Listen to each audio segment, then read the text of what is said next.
दत्तगुरूंचा नामजप का करावा? दत्त नाम ज्याच्या मुखी असते त्याला अन्य साधन करायची गरज नाही.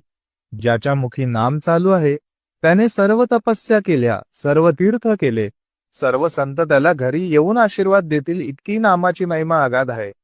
मग त्याची आणि त्याच्या परिवाराची चिंता प्रभू स्वतः वाहतात. क्षणोक्षणी पावलोपावली दत्तगुरू आईप्रमाणे आपल्याला जपत आहेत असा अनुभव नामजापकाला येऊ लागतो.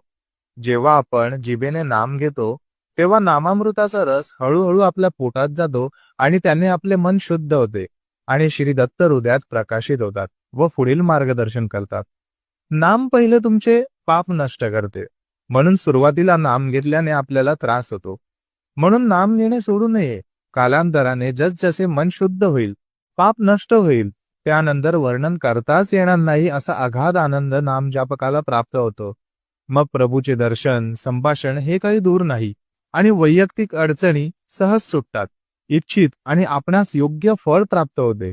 नामजप करणे हेच मानवी जीवनाचे लक्ष्य आहे. म्हणून सर्वांनी नामजप करूया. अवधूत चिंतन श्री गुरुदेव